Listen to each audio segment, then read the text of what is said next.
like to call the Budget and Finance Committee meeting of July 11th to order. Mike. And we're going to item 4, review and discussion of minor text changes to the reserve policy. This is one of the items that I wanted to make you aware of. There is a change in one of the government accounting standards rules that will require us now to slightly modify our reserve policy. It's really what I would call compared to the zoning ordinance, a minor text change. It's really a nomenclature change. Yes. Where they have taken some of the items where we have called reserved or restricted and changed the words to committed, assigned, uncommitted.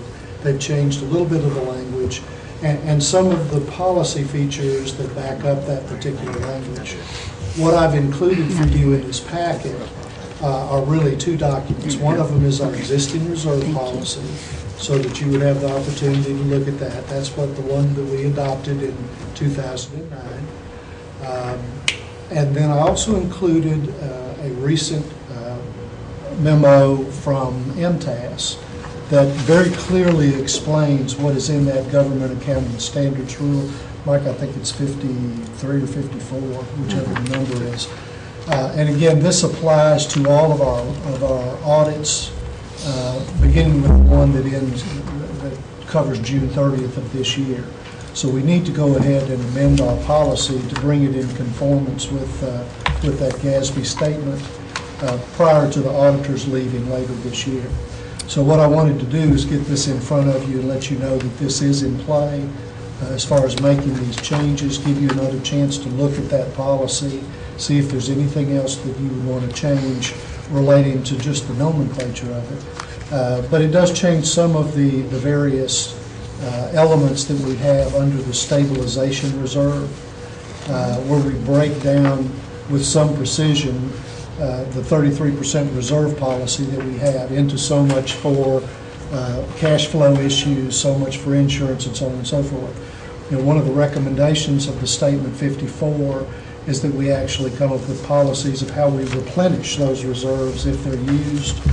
We kind of danced around that and talked about that a little bit while we were doing the policy itself and talking about that was something we needed to do in the future. If we draw on a health insurance reserve, how are we going to replenish that? How much can we draw down in a single year? And those are the kind of policies that we need to look at over the summer and try to get that in place by the end of the year. I noticed that it said on here from the MTAS that they would expect the governing body to develop a plan to replenish the fund balances for some parts of this within 2 years. So I think that gives us kind of marching orders on that. Is this also the place where they say that the solid waste goes back just to the general fund? Well, it discusses the fact that that water and sewer, which you're about to hear from today, is an enterprise fund and is treated differently than the solid waste, which is considered a special revenue fund. The surpluses, if any, from any of the funds like debt service and the special revenue goes back into the reserves in the general fund. Did it also say somewhere that they expected, especially if you are paying some of the debt service, I guess in the first 6 months of the fiscal year, that you have that money in place at the beginning of that time? I think that's a policy issue. I don't think it's a requirement. A lot of what is in the statement is a suggestion, is a recommendation. It's really more about how you're going to identify this in terms of the handle that you put on each one of the different reserve funds and the encouragement and in some cases a requirement for a policy of how you're going to handle that. Okay. That was the only other thing that I saw that seemed to be different. But that means that all of this comes into play whenever we're working with our revised policy, right? Yes. Is there any, you want to ask Lauren if there's anything, or should I? Lauren, is there anything that you want to add to the discussion?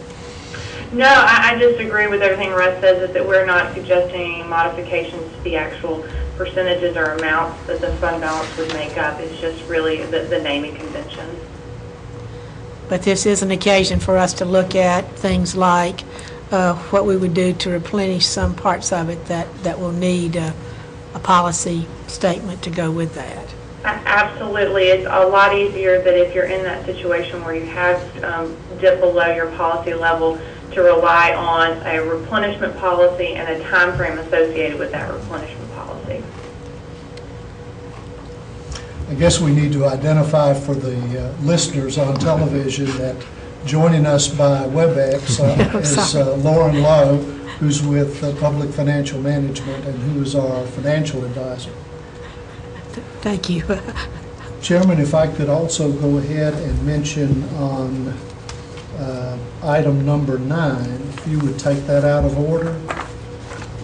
Oh, okay. That is very similar to what we have just discussed, except instead of the fund reserve policy, this is our investment policy. This is slightly different in that this is not a Government Accounting Standards Board's issue. This is the Government Finance Officers Committee that works on best practices, has made some changes to the model investment policy that they recommend. This is something that they hadn't really looked at in virtually a decade, and of course a lot of things have changed since then. The policy was very broad to begin with, so it didn't really require a lot of things, but particularly after the financial meltdown in 2008 and 9, this got on their radar again, and there are some changes that were made in that. Because our investment policy that we adopted back in 2004 was modeled almost entirely on that GFOA model, what it means is it's probably a good time for us to take their recommendations and try to incorporate that into our investment policy. And again, I just wanted to get this on your radar. We're busy with budgets and other things right now, but you have a copy of our existing investment policy. You have a copy of the new revised GFOA policy, and it's marked up that shows what the changes they have made. And I would urge you to read over this next time, and we hope to bring back to you a red line version of our policy that incorporates those changes. But this will give you a little bit of time to go back and look at that over the next month, and we'll bring back this to you at the August finance meeting. And in terms of the reserve policy, we'll put on our work plan to develop some replenishment guidelines and bring those back to you at some point too for some guidance. I think that's a very healthy thing to have, is to, I do too. when you get there, what's your strategy and approach and guideline now to how you replenish it. And so there may be a number of options we present to you there, but we'll put that on our work plan to bring back to you at some point as a further refinement or enhancement to the reserve policy. You mentioned this needed to be done by the end of the calendar year or our business year? There is no deadline on the policy. On the reserve policy, we really should have already done it. But we would like to have it updated so that when the auditors come in the fall and begin their write-up, that they will see that we have adopted these changes and they are incorporated. Okay, so after just the review and discussion of the reserve policy, that will be coming up right away because we need to get that ready for the auditors. We'd like to bring that back next month. And then on number 9, just looking at the changes to the investment policy, that really is somewhat open-ended because it's not required. Okay, I think we're ready to now go back to our, if there are no other comments about that, back to our regular order. Item 2 is the approval of the May 17 committee minutes. Move for approval. Second. Is there any discussion? All in favor say aye. Aye. Opposed, no. Then item 3, the consideration of Resolution 2011-26, a resolution adopting a revised purchasing policy for the city of Franklin. And we also got one extra page. Who's up then? We'll let Brian Wilcox, our Okay. purchasing Yes. manager, take it away. Greetings, Budget and Finance Committee. This afternoon, I'm proposing changes to the purchasing policy that bring that document in sync with an ordinance that was approved by the Board of Mayor and Aldermen last fall, adjusting the thresholds for our purchasing amounts. As you recall, we increased the procurement threshold for sealed submittals from $10,000 to $25,000 last fall, and made that effective July 1. And now we are making the policy that supports that ordinance synchronize with that ordinance. There are a number of changes while we're at it that we've also taken the liberty of recommending. I've, in the handout for the leading up to today's meeting, I identified what I called the more significant changes. There were 11 of those. I think 5 of them are worth mentioning in passing today. The first, as I already mentioned, is the adjustment of the threshold from $10,000 to $25,000. The next one is number 4 on the memo, and it's on the second page. It's what I called communication with vendors during the procurement phase.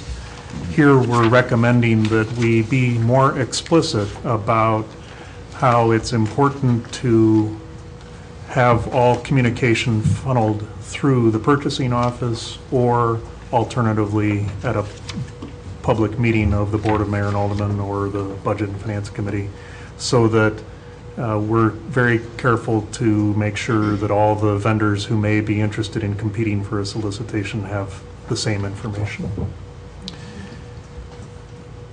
The next one that's, I think, worth mentioning in passing is number 5, business dealings with employees of the city.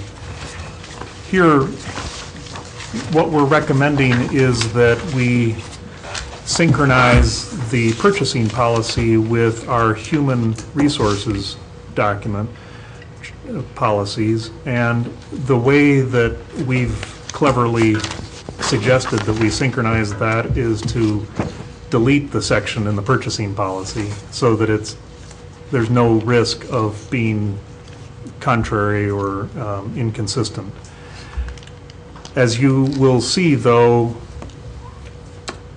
on the top of the third page of the memo for today, I would like to invite the committee, not today, but sometime at your convenience, to give some thought to whether the human resources policy on the subject of business dealings with employees should be revisited. Specifically, there are ideas that used to be in the purchasing policy, or technically are in today's purchasing policy, but we're recommending be deleted. There are some ideas there that may be worth coming back to, and I for one would like to have the opportunity to mull that over and bring that back to you sometime in the near future. Well, there's certainly this thing about the employee, and it's not including the employee's family. Yes. I think that's always kind of been one of the policies that we've had, and so I would hate to lose that. I didn't quite realize that that was one of the things that would be changed if we just go in this other direction. Right. I would be in favor of us visiting the personnel policy, because I think that is an important component that keeps things above board. And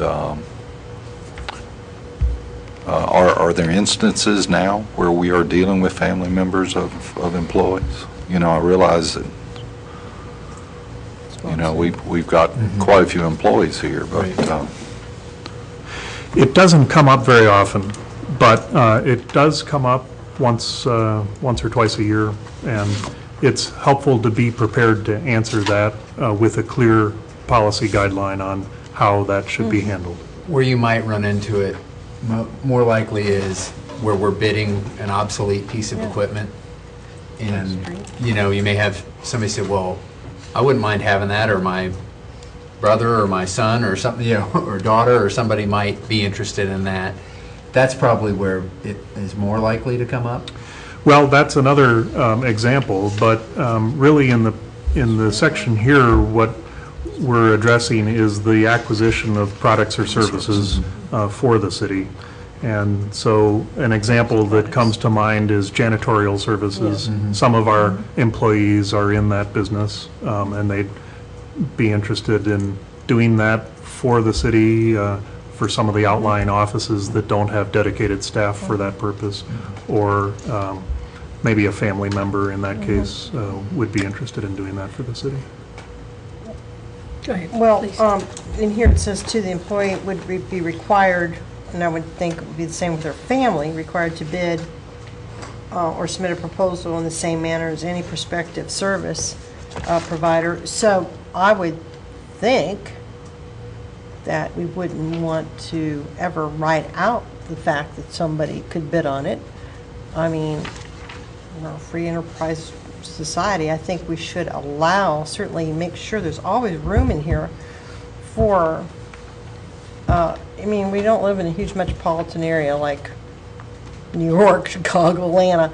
You're going to run into this probably more here in a smaller area. And those services are certainly out there, and somebody somewhere is probably going to be related or intertwined in a family relationship. And I certainly don't ever want to eliminate that possibility for those people. They have a viable business. They ought to be able to have an opportunity just like anyone else. And, you know, so it be known that maybe, you know, there could even be an employee here in the fire department, say. Sometimes I know the firemen have businesses on the side, and they have, you know, one that has a cleaning business. Their cleaning business wanted to provide that service for the city right here. They should be required to bid as usual as everyone else. And I would never want to see that tampered with. I wouldn't want to see that eliminated for those opportunities for those people as well, because those people run businesses, they have business license, they should have the opportunity, but they shouldn't be favored as well. That's helpful feedback. Again, what I would suggest for today is that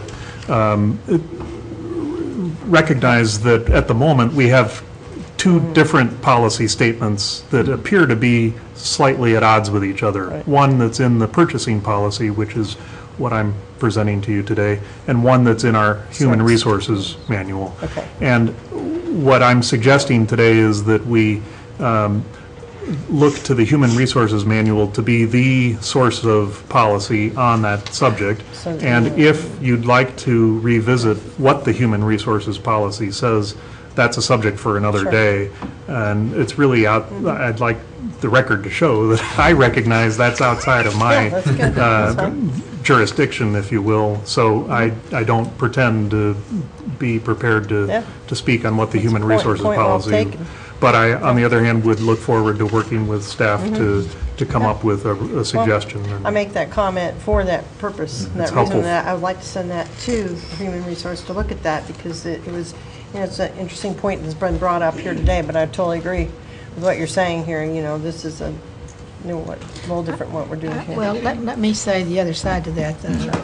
I think that, you know, it's not only the propriety, but the appearance of propriety. And I think one of the reasons that has historically been in purchasing policy is because there have over, not necessarily in the city of Franklin, but over history, quite a number of abuses of that. And so I think that it would be something to look at. My lack of understanding is that this really would delete the immediate family, though, if we go with this. Right. Whereas the current policy does state the employee and the employee's immediate family providing services or goods. You're right. It would have that effect. I guess, not to be argumentative, but I just wish to remind you that at the moment, we have what appear to be contradictory Yeah. policies. Yes, Right. And yes, yes. I think it's debatable anyway, what Indeed. exactly Saying the let's city's not do policy this, is go- on that subject. This eliminates the confusion, but we're recognizing there's a policy discussion maybe to have on that Yes. Later down specific the road. issue. And we'll, Yeah. sensing from this discussion, it would probably make sense for us to bring that back fairly Yes. shortly I think to you. Yes. To clarify that, make sure we're all on the same page and make a decision Right. about what the best approach is on that specific issue. Good idea. Are there some other comments? Agree. There was a section in here about where department heads were allowed to, I forget whether it's sole source or Yeah. under a certain amount. That will be something, let us talk I- about that. I still think we need at least one more set of eyes of oversight on that. Not to oversee the whole process, but an additional level of approval.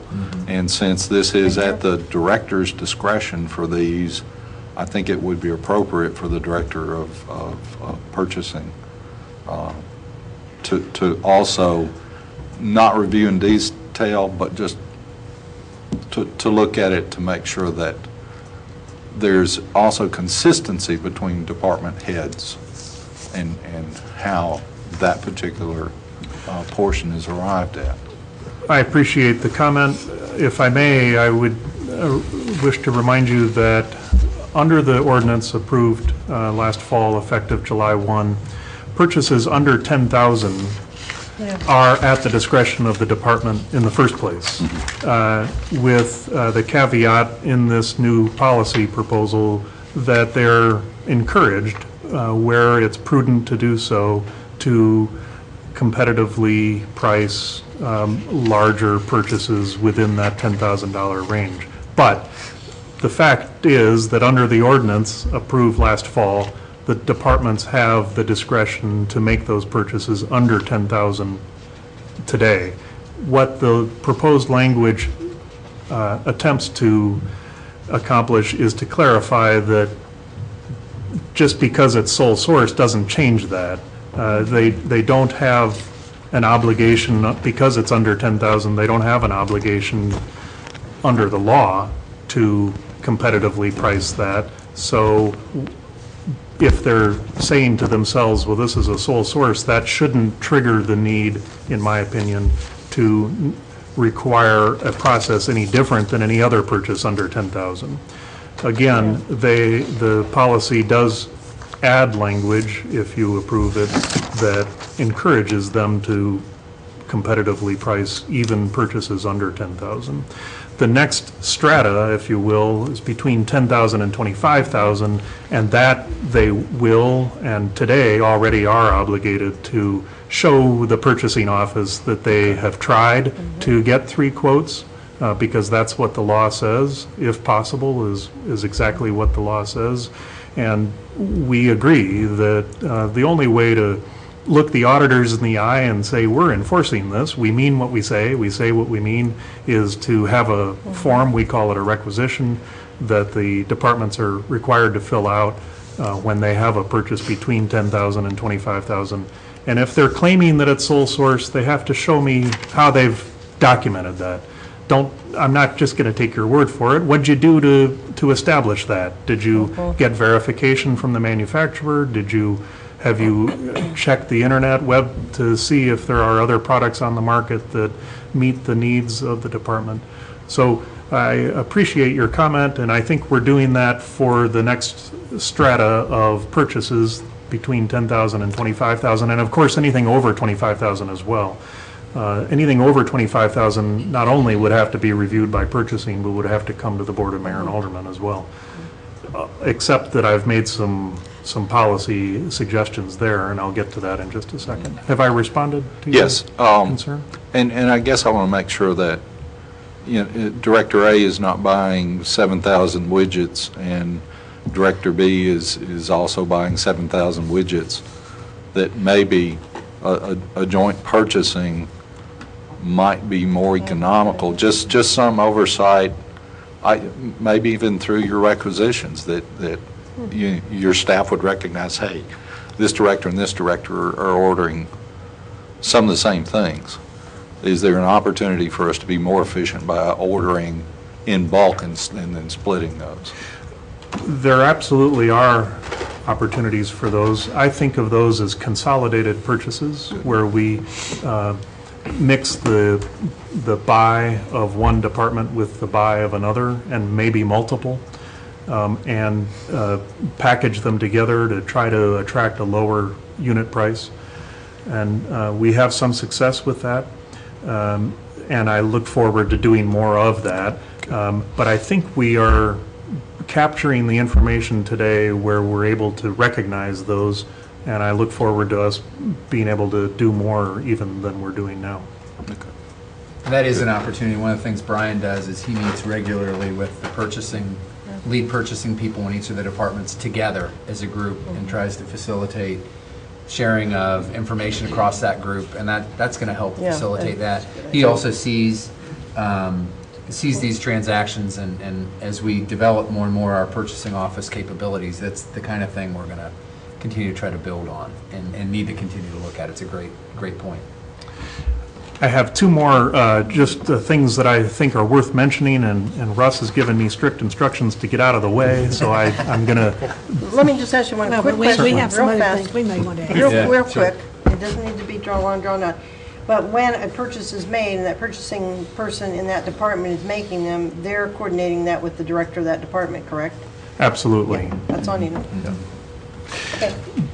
Just because I'm a kind of a guy that has to do things in order, or prefers to do things in order, flipping back to item number 6, this is the next item that I think is worth mentioning. We're proposing how to handle tie bids and tie quotes. If I were in your shoes, I would be asking, has that ever happened? And since I've been here, no, it hasn't. But it's come very close. And here's the example. It's for a chemical that the wastewater plant requires. It's methane, and it's part of their routine process, and they get quotes each time they purchase that, and it comes in a unit price, and it's so many per gallon or whatever the unit is, and it's come close. It's come within a penny, and it's made me nervous. So here's a plan for how we'll handle that if it ever does happen. The final thing that I thought is worth mentioning is on the item number 8 on the memo. This is the sole source purchases. We've already talked about a couple of aspects of it, but it's item C, 8C, that I really want to just mention quickly. This is where This is what we have the page on. this is where we have suggested 3 exceptions to the need for individual authorization of sole source purchases. This would be a pretty significant departure from our current practice. Today, we, under our policy, are obligated to bring each and every sole source purchase that's over the dollar threshold to the Board of Mayor and Aldermen. I'm proposing here in these 3 bullets that there are categories of sole source purchases that, in my humble opinion, don't deserve your time. And these are categories where I will still be reviewing the case, and we will go through the same motions of making sure that, in fact, that sole source purchase is indeed the case. But these are categories of sole source purchases that we think don't require or should not require an agenda item on the Board of Mayor and Aldermen agendas. In the handout that you have today, it's a 1-page handout, there is some underlined language that offers additional examples for the second and third categories. These are meant to be helpful to you to better understand what are we trying to get at. Many of these examples that I've added in today's handout come from the fire department and may be useful to you.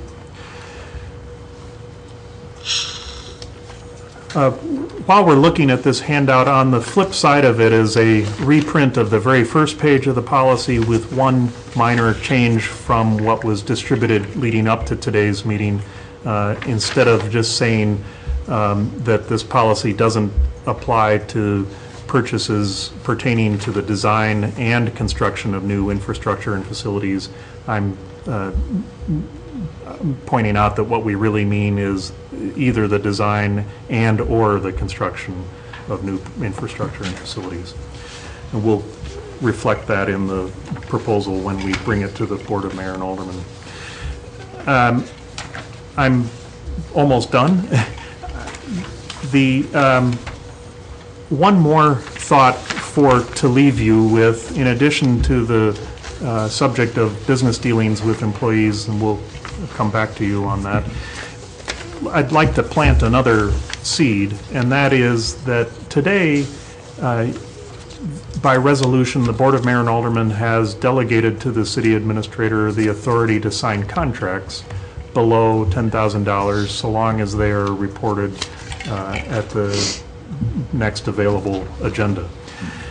I would like to observe that a benefit to staff of that arrangement is the ability to process these transactions in a more efficient manner than is required if the board agenda cycle has to be followed. The seed I'd like to plant is with the adjustment of the purchase threshold from $10,000 to $25,000, would it be something that the Board of Mayor and Aldermen would like to adjust the delegated authority from $10,000 to $25,000? Again, so that those two are synchronized and the efficiency of the processing of those transactions can be maintained the way it is today. I recognize that that may be something you want to mull over, and we'd be glad to come back to you on that subject. I wish to emphasize that it's not, would not necessarily, it's really unrelated to the purchasing process. The purchasing process would still be what it is. That is, if it's over 10,000, we would be required to get 3 quotes, and if it's over 25,000, we'd be required to go through the sealed bid process. This is the contract approval for once that purchasing process has been satisfied, and it seems possibly odd to me that we might be in a situation where we have a purchase that's, say, $15,000, and we've gotten the 3 quotes, we've gone through the policy process that's required, but then are still obligated to bring it to the Board of Mayor and Aldermen for approval of the contract because that delegated authority threshold remains at 10,000. So Be something to consider. just like to mull that over. One thing Thank you. before you leave, Yes. I've noticed that this says, this is a policy, like, as you stated before, not pertaining to design and new construction. It seems to me, though, that there are a lot of other purchases that, I mean, I don't think design and construction, I don't think will ever fall under these numbers that we were talking about here. But there are many other things that do, including purchase of vehicles. And to me, that is a fairly large purchase, and I'm wondering about, because this says it pertains to everything except construction, and it seems to me we have some other fairly large purchases that are not involved with new construction. And so whenever I looked at it that way, I did have some concern that really didn't come up whenever we were talking before about the policy back last year. Well, purchase of vehicles and other kinds of rolling stock are very much a part of the purchasing office's sphere of responsibility. If your question has to do with does the policy apply, absolutely it does. If the question is, does the purchasing office follow the policy with respect to vehicles and equipment? Yes, absolutely, we do. In the case of vehicles, over the years, we have explored statewide contracts to see Yes. if they're available, and we have some good success with that, not universal, but some. And then when that doesn't work well for us, we generally will bid those out. If your question has to do with, are we going to still get good pricing even though the threshold is increased to what may be more than the value of the vehicle, I absolutely think we will, because we'll still be obligated, for one thing, to get the quotes, and we know who the dealers are that are competitive, and we know who the ones are that are interested and hungry for doing business with the city. We may still use the web to let others know that they're welcome to quote on that, but we wouldn't be required to publish in the newspaper if it's under 25,000, and we wouldn't be required to go through the cycle of the board agenda to make the award. We would be in a position to make a decision based on whoever's quoting for that vehicle. I have two thoughts. One is that the dealership mix in even just the city of Franklin has changed a bit in just the last few months. Yeah. But the other thing is that might also come into the situation where there might be two departments that need vehicles, and if you put them together, then they definitely exceed this amount. And whereas if you looked at them separately, they might be able to be considered under this, and that to me is something that needs to be considered. Absolutely. If there are two departments that wish the same vehicle and have the same specifications, or can be forced to I was going to come say, to yes, come to the because same yes. specifications, then we will absolutely combine that and handle it as a competitive bid through the formal process. And there's some benefits from the fleet management side to doing that as well, in terms of Yeah. fewer different kinds of vehicles and Yes, dealing with good the point. ongoing maintenance that we're dealing with similar equipment. The key thing of what we're doing here is we're not lessening the importance or the requirement that departments get pricing and demonstrate that they've gotten a good value. What we've eliminated is some of the inefficiencies in the process of publicizing in the newspaper, going through the time that it takes to do the formal bids. And so we've tried to maintain a documentation and a process that shows pricing has been obtained and we're getting a good value, while shedding some of the delay and inefficiencies with a formal written bid on everything in that 10 to 25,000 range. So we're trying to strike the right balance of efficiency while still holding everybody to the appropriate standards of obtaining pricing, documenting, and showing that they've gone out and gotten the best value that they can for the city. Just like in the private sector, in a company, you would do this because you would streamline your processes to cut down costs, to cut down, come up on efficiency. And some of those things are very good. And like Ann's concerned, like we got two vehicles, then sometimes if you're going to buy two vehicles, you get a better price, because instead of going to a dealership or someone saying, hey, we need one vehicle, no, we need actually two. Would you give us a better price if we bought two rather than one? And sometimes you can do that. So those things come into play. And then if that's the case, then it would be over this amount and come back. So, I see a lot of efficiencies here that I like, that I think in this day and age, government has to get better and better and better at doing. And I'm appreciative that you bring us these things, because to me, it says you're thinking ahead, you're thinking outside the box, you're doing things in a smarter, wiser, more efficient way. And I like that. And especially if these things are in the budget and we have some oversight. We've got our city administrator, we've got our department heads watching over there in our purchasing. So it's okay. But then again, the history of requiring the CO bids is that it puts everybody on the same plane, and so, I mean, that was not necessarily a bad. No, we're trying to strike that balance. That's right, and I think that's the point. Of efficiency with Over a good, certain amount, though. transparent process. Yeah. And so, Yeah, and that's certain exactly amount. why we bring these policies Yeah. to you, so you can understand Yeah, yeah. what we're trying to put in place to hit that right balance of efficiency with transparency and Yeah. checks and balances. Yeah, we're not talking about $100,000 here, we're talking about 10, 15, 20,000, something Right. like that. So, yeah. Are there some other Thanks. comments, Dan? So right now, we're talking about recommending this with the changes as presented to us. So we need to make a motion on this Do one. we recommend to the So moved. board? So moved. I would like to add that I also want to, as soon as possible, look at the interpretation in... The HR manual in the HR language that manual. we've now referred to As- make as one far as policy, make sure immediate- that one policy is the one you Immediate want. family. Okay. And I realize Brian's concern that right now we have a duality, so we'll defer to that, but I think it's important we revisit that soon.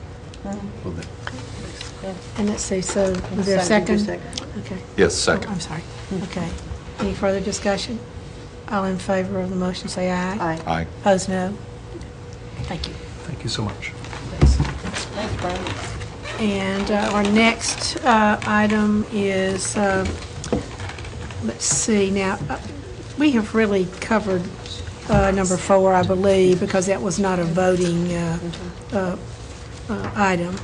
So we're ready to move to number 5, review of the debt refunding report. Wake up, Take it Lauren. away, we've Who's got up- Lauren's who's up on on, this? our She's been hanging out for a WebEx while. presentation, and we'll I'm let still Lauren here. take it from there. Thanks for waiting for us. No, no problem. I just want to confirm that my presentation is now on it should be on your screen in presentation mode. Can you see it? Yes. Yes. Yep, we can see it great, and We just have copies. by way of introduction, and everybody has the printed version as well in front of them. This is something we do on a regular basis to continue to look at refunding opportunities, where it makes sense to look at those opportunities that the market presents to us. And, you know, we did this about a year ago at the same time and converted some variable rate into fixed. And when we're looking at that same opportunity again with a few other different wrinkles this time around, and we'll let Lauren and Russ and Mike may weigh in on this as well and take you through this and then answer any questions you have at the end. All right, good. Well, I'm glad you all have printed versions because I do think that some of the writing's a little bit small in terms of being able to review it on the screen. Some of the stuff, it's going to look very similar. Eric's absolutely right. We did this similar presentation to the Finance Committee, I think around August or early September of last year, where we just took the entire portfolio of the city's debt and really broke it down and wanted to have a discussion about what does it make up, what's made up in that debt portfolio, both general obligation and water and sewer, and kind of what is our approach going forward. I will tell you that as your advisor, we do look at refundings as there's some change in an interest rate environment to save you money. This actually isn't an opportunity that there is a refunding for savings, but this is more of a let's step back and look at your entire portfolio and have that discussion. So I'm going to walk through this. As always, when I'm doing these presentations via WebEx, if you need me, someone may need to wave. I can see Mike really, really well. So, Give me the waiver. I'll be the designated waiver. if someone needs to stop me, please don't hesitate because it's a lot easier to probably cover the topic while it's on the screen and in front of you. On page 2, this is the summary, and there's a lot on this page that I want to spend a ton of time here, but of the city's general obligation bonds. This is a most recent screenshot of kind of what we have. We have our own profile built for the city that we obviously do checks and balances with Russ and Mike to make sure we're all on the same page. It really breaks down the actual series, if it's a variable rate issue, a fixed rate issue, if it has a swap, just all the nitty-gritty kind of terms or details associated that are going to give us a snapshot. How much is outstanding, call dates, and for this discussion, because we are kind of take this approach to look at the entire portfolio and any risk or considerations tied to that debt, we have a section on the right-hand side that's credit enhancement or a liquidity provider, Those are always tied to variable rate transactions or swapped debt. And then what we have termed an at-risk issue or consideration, because it's typically exposure to a variable rate market or exposure to one of those credit providers. You'll notice on the bottom right-hand side, you've got two little checkboxes that are tied to the transactions that PFM recently worked on with you all in 2009 and 10, the 2009 Build America bonds and the 2010 Recovery Zone Economic Development bonds. Those are a little bit of a unique, those are the ones where we issue taxable bonds where we receive a federal tax credit subsidy back to you in the amount of 35% for the Build America bonds and 45% for the Recovery Zone bonds. These are fixed rate issues. We just, for disclosure purposes, the only potential risk is if they stop sending you your tax credit for your subsidy payment, but we do not see that as a real valid risk. But that is something new that I'm not sure, I'm sure last year we talked about it, but I wanted just to be very clear. Those are fixed rate, not variable rate. All right, any questions on that? Thank you. It was brought up last year that we could lose the tax credit. Okay, good. On slide 3, we do separate the water and sewer debt. This is what the portfolio for your water and sewer bonds look like right now. There is one particular series of bonds, the Series 2008, that is a variable rate mode. Has about $19.3 million outstanding. As we talk about this issue, because this is the one that we're going to spend a little bit of time on as we go through this information, I will often kind of refer to it as the $20 million piece of variable rate debt that you have outstanding in your water sewer portfolio. Everything else is locked in at a fixed rate. And then we wanted just to kind of map out kind of what the portfolio looks like for GEO and for water and sewer. You'll see your principal piece is the blue and how it amortizes over time. The red is the interest component. Obviously, we made some variable rate assumptions as it relates to your variable rate pieces of debt. In the event it's a swapped piece of debt, so you have the two swaps, we actually use the swapped rate because those pieces of debt actually you've entered into an interest rate hedge to hedge yourself against movements in the variable rate market. The 2009 Build America bonds and the Recovery Zone bonds, you'll see that this is calculated net of the federal subsidy. So what you're actually on the hook for once you receive your 35% and 45% interest that comes back to you. And then on slide 5, same concept applies for what we did for the water and sewer debt. We've taken the same approach. The one piece of variable rate debt that you have is the 2008 issue, and the variable rate assumption is included in the right-hand side of 4.5%. This portfolio has no Build America bonds or Recovery Zone bonds associated with it, and that is the one piece of variable rate debt that you have outstanding. And then in terms of those risks that I identified on the first page when we started talking about swap debt and variable rate debt, this is the same. This is kind of how we start breaking down what are those real risk and the considerations when you enter into those. A lot of them really tie around the exposure to the variable rate market and then just the reliance on a third-party credit provider or a liquidity provider. There's not one piece here that seems to be a point where we're concerned about it. It's just clear disclosure as to kind of what we have identified as the considerations for those pieces of debt. So none of these are actually ones that we're really referring to as we kind of go through this process, but this is just an update, and it was included in the update that we gave to you in August, September of last year as well. So And this basically, is the, how we kind of, Could we for ask about those of us who really like Lauren? to kind of Stop, graph Lauren. what Mike, it got a actually means. In terms of the GEO bonds on the left-hand side of the. Hey, Lauren? Yeah. I got a question. We got a question for you, Sure. just a second before you move on from that. You might want to go back to 6. Page 6. Yep. I don't know, I'm just maybe confused here. Sure. I'm trying to think, so you're saying where the check marks are, those don't apply? No, those actually are the ones that do apply for those types of issuance. So If it makes sense, maybe I'll speak to the first one on the list, which is a variable rate piece of debt through, it's a 2001 issue. It does not have a swap associated with it. So we've checked the interest rate column because it is subject to wherever the interest rates move, because it's a variable rate piece of debt. Tax law change, and that one's kind of like this law subsidy reduction one. It's probably not as likely, but it's something that we always disclose if there was a change in tax law that that piece of debt, because it's not a locked-in fixed rate, would maybe potentially have some tax law change that would have to account for. Liquidity renewal and liquidity credit for provider credit are kind of one and the same, only because you have to sell variable rate debt with a third-party liquidity provider that stands there and says, if the investor doesn't want these bonds next week, they don't turn to the city and say, I want my money back. They actually rely on that third party, that liquidity provider. And for this piece of debt, the 2001 municipal bond fund, the Clarksville issue, it's Bank of America. So what that means is Bank of America provides this policy to stand there and be there to buy the debt in the event an investor doesn't want it.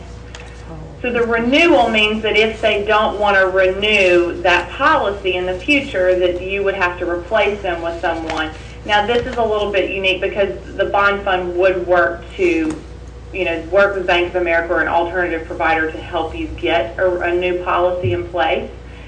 We've seen it probably surface more with a pure variable rate demand issue that's not out through a bond fund, not through the bond fund.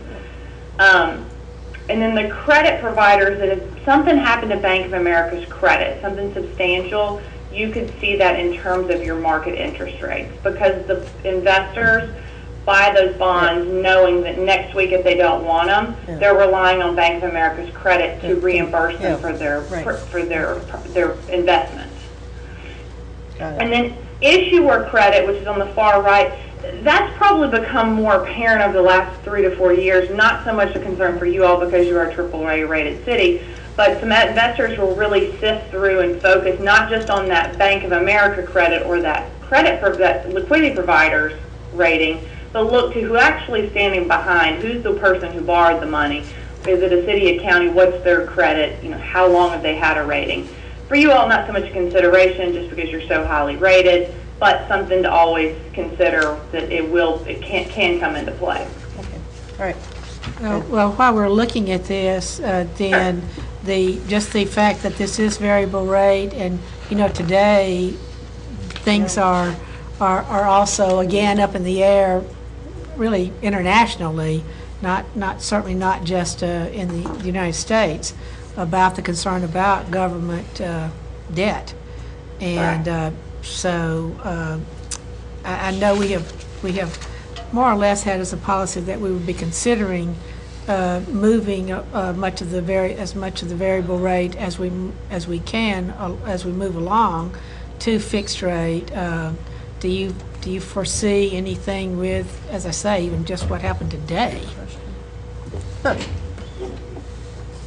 I'm sorry, was there a question to me? I said, what do you consider? Do you consider that what has occurred very recently, internationally, to affect us and our situation with having a great part of our debt as variable rate debt? And I said specifically, even what is happening today with governmental markets, governmental debt all over the world. No, you're absolutely right, and that kind of is, I hate to say that it's timely that we're having this discussion, but it absolutely, the next 6 to 8 weeks, the next 6 to 8 months seem to be somewhat uncertain as to what's going to happen locally, and I mean locally like U.S.-based, as well as when we talk about these liquidity providers and renewals and so forth, we probably saw the international banks, the ones that tapped into the probably not sure what they were getting into, but tapping into the U.S. market, the government issues, and provided these types of policies, have backed out altogether, and rightfully so. Their credit is substantially deteriorated, and it continues to weaken. So, I absolutely think that those have to be the considerations for what can you do to help mitigate those risks and control costs. And that's really why we're having this discussion right now. You are all in a good position, and I'm not coming to you saying that any one of these pieces of debt is in a position where we have to get out of it because it's resetting at a rate that's very unattractive or not at a market rate. However, we're trying to, try to be a little bit more proactive versus reactive, where some of the other cities and counties in the state and nationally haven't had that luxury. They've kind of had to do a little bit of knee-jerk reactions to a spike in their interest rates. Thank you. So I know there's a lot of considerations or risk on this table. I just want to, want to be very clear as to kind of not one of these we want to hone in on, but we really just, as part of full disclosure, we all are on the same page. It's kind of what we think are the considerations when we do this type of analysis for the city and look at the city's portfolio. And this is where we've kind of broken it down into taking the full piece of geo debt, full piece of water sewer debt, and how we would really look at the percentages as it relates to your policy and so forth. For the geo piece, which is on the left-hand side, you have approximately 60% in fixed rate bonds. You have approximately 20, and this is recent, this is as of June of this year, 22% in variable rate bonds, and approximately 18% that are in your fixed payer swaps, or where you've entered into an interest rate hedge agreement where you have hedged yourself against market interest rate moves, and you pay a fixed rate to a swap provider.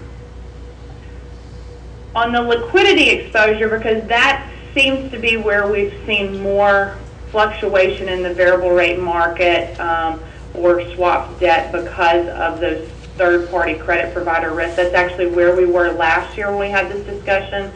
We had two pieces of debt that had DEPFA exposure, and you'll see on the bottom the red piece is what we have for DEPFA. So we refinanced a portion of the DEPFA debt to reduce the city's exposure to that credit, because we have seen it weaken over the last 2 to 3 years. So right now this composition is you've got 38% of your swapped and variable rate debt with exposure to DEPFA 38%, 6% to SunTrust, and 56% to Bank of America. Now, ideally, I would like for y'all to have a bunch of, not have all your eggs in one basket, and you do have at least 3 providers.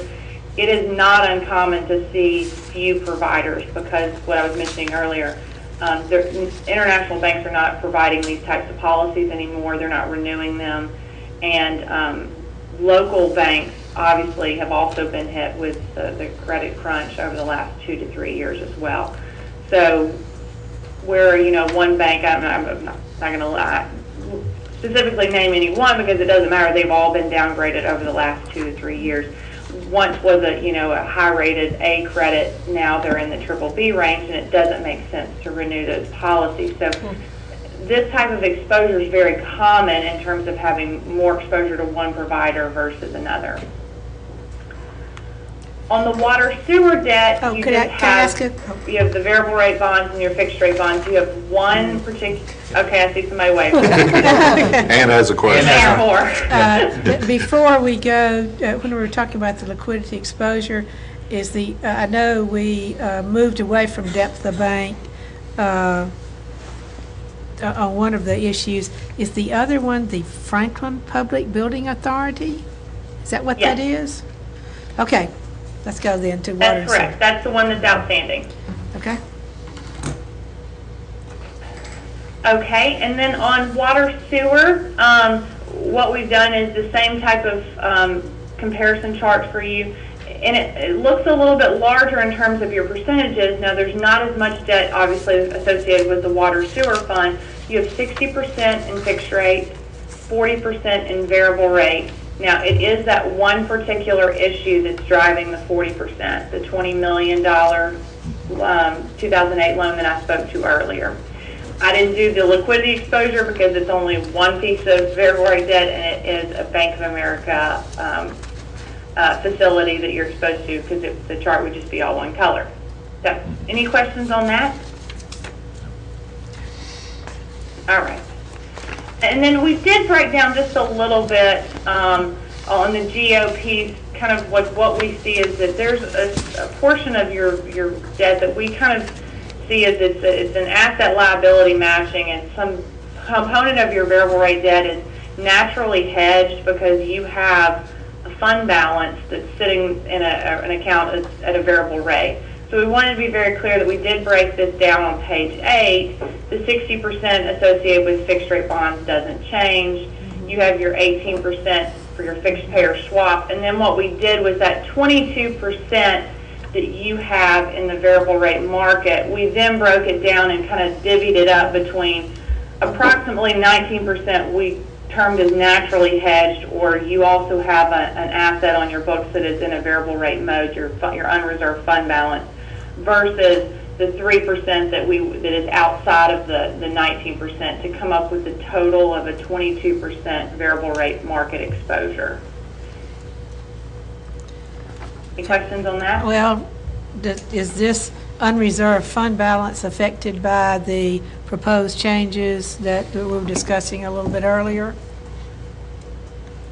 No, I don't think so. I mean, in terms of the labeling, we might have, and I can't remember, it's probably, I forget the terminology that we have to start using, but we will have to start referring to it as the correct GASB 54 terminology. But no, it does not change.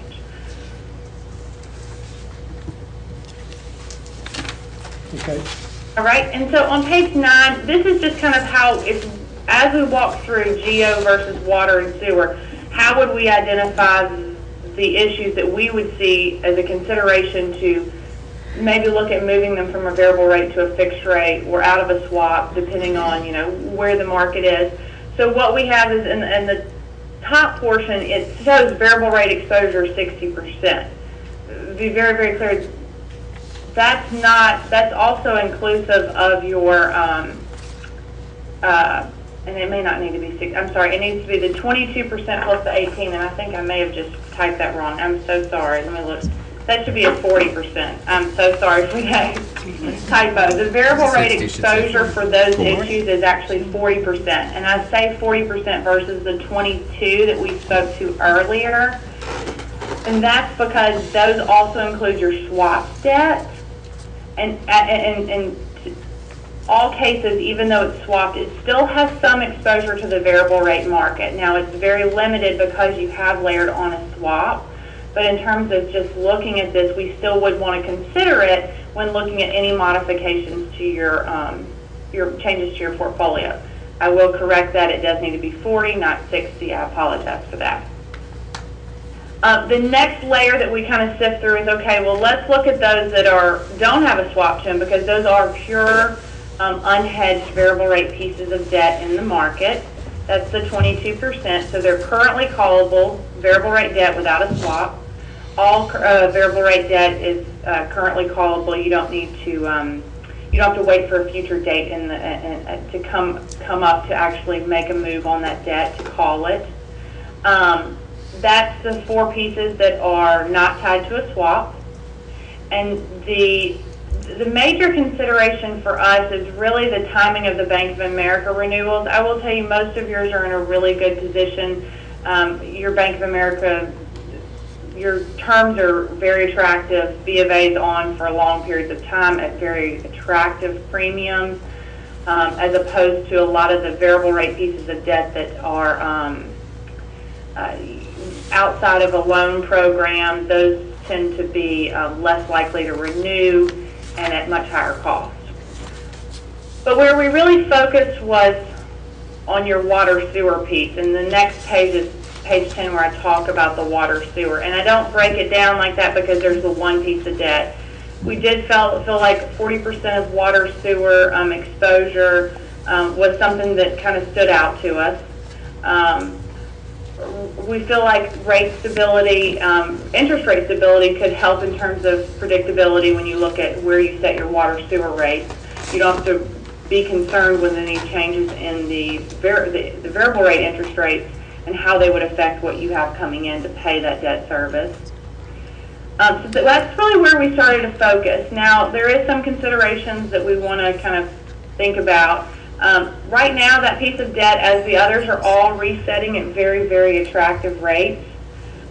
Recently, that piece of debt, the 2008 water sewer, all-in cost has been a 0.46%. And obviously, any changes to or refinancing associated with debt would have a cost associated with it. A cost in terms of interest, because obviously we can't lock in a fixed rate at 4.46%, and then costs in terms of transaction management. So what we've spent some time is on page 11, which is a lot of information, and I don't want to go through line by line, this kind of thing. If we were to move forward on really securing low-cost fixed rates right now for that 40% of your water sewer debt, how would we get there? There's a couple of options that we've considered. A competitive bond sale, which you all are fairly familiar with in terms of, that's something the city's done with us in the past. And then obviously a negotiated sale, which you're probably all somewhat familiar with because I know that you've worked on those in the past, where you don't go through a competitive process, but you negotiate with an investment bank to sell the debt in a fixed rate market. The two bottom ones are a little bit, I don't want to say unique, but they're more, that we've seen them surface more. The Tennessee Municipal Bond Fund offers a fixed rate product, and it really becomes a loan, and a bank loan, and a direct placement through a competitive process.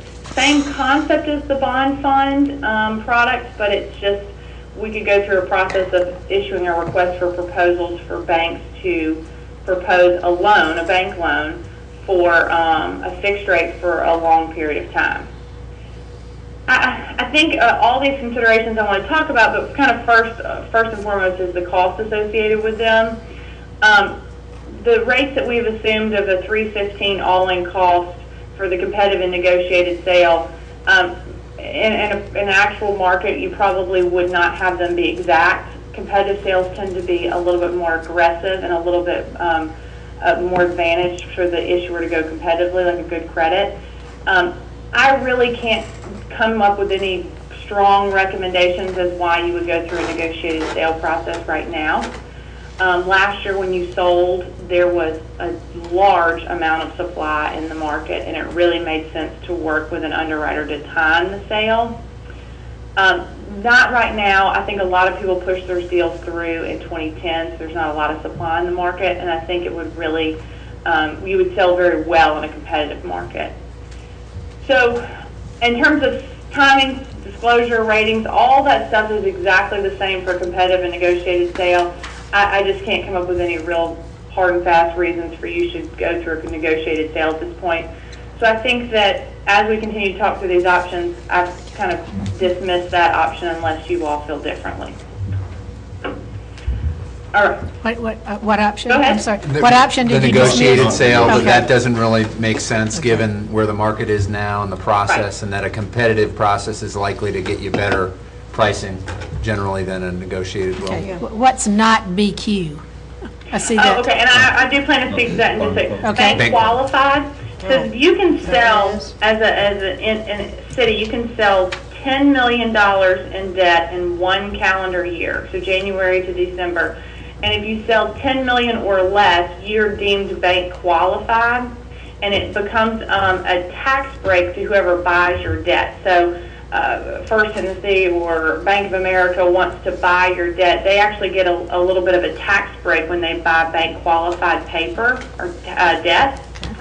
While I want to talk about that, your piece of debt that we're talking about is $20 million. So obviously if you sold it right now, you'd be over your $10 million cap.